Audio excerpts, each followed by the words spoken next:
নমস্কার।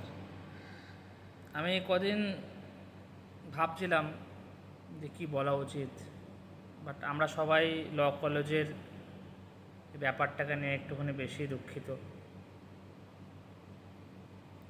আমার কাছে শব্দ নেই, আজ হয়তো ভিডিওটা একটু বেশি বড়ই হবে।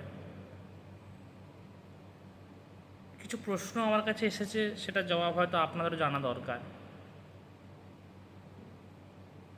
আমরা কিভাবে ভালো মানুষ চিনব বা কী করে ভালো মানুষ বাঁচবো, কী করে বুঝবো সেই মানুষটা ভালো? দেখুন, না যে কুকুরকে ভালোবাসে বা অন্য পশুদের ভালোবাসে সে ভালো হয়, না যারা লোককে অন্ন দান করে তারা ভালো হয়, না যারা নিজের প্রিয়জনের সাথে ভালোভাবে ব্যবহার করে তারা ভালো হয়। তাদেরকে আমরা ভালো বলতে পারি? হ্যাঁ, হয়তো বলতে পারি, কিন্তু এক্ষেত্রে আমরা ঠিক অন্যটাই দেখছি। যাক, আমি বেশি রাজনৈতিক দিক থেকে যাব না, কিন্তু আপনি ভাবুন, সত্যি তো আমরা ভালো মানুষ চিনব কী করে? তো আমি কিছু ফ্যাক্ট হয়তো বলছি, জানি না সেগুলো আপনার লাইফে কাজ করবে কিনা।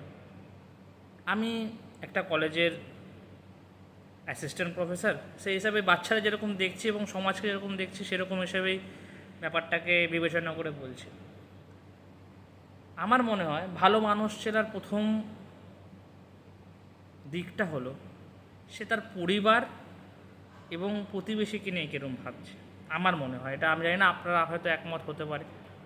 তার মা বাবার সাথে কীরকম ব্যবহার করছে, তার দিদির সাথে কীরকম ব্যবহার করছে, বোনের সাথে, ভাইয়ের সাথে এবং প্রতিবেশীদের সাথেও। অনেকের না প্রতিবেশীর সাথেও বনে না, দেখবেন।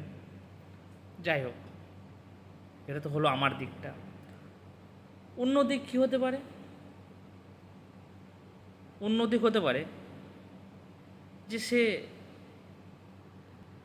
আপনার সাথে যখন চলছে সে তা আপনাদের কীরমভাবে তাকাচ্ছে, কীরমভাবে আপনার দিকে হাত বাড়িয়ে দিচ্ছে, তার ছোঁয়ার স্টাইলটা সে কীরমভাবে ধরছে, কীরমভাবে দেখছে। একটা মেয়ে খুব সহজেই বোঝা যায়, আমার মনে হয়, একটা ছেলের মনের মধ্যে কী চলছে, সে কেন কথা বলছে, কী কথা বলছে, কী জন্য কথা বলছে। তাই সব ছেলে এবং মেয়েদের ক্ষেত্রে আমার একটাই প্রশ্ন, যদি কাউকে ভালো লাগে, যদি কাউকে পছন্দ হয়, তাহলে তাকে ডাইরেক্ট বলে দাও। এবং সেটার ফলাফল কী হতে পারে, হয় হ্যাঁ আর না হলে না। হয়তো অনেকে এটাকে ফ্ল্যাটিং করে চালাবে, অনেকে হয়তো বলবে তুমি সবার সাথে এরকম করো, কিন্তু একটা জিনিস মনে রাখবে, সে ছেলে হোক আর মেয়ে হোক, যখন কেউ না বলে ওটার মানে হয় না।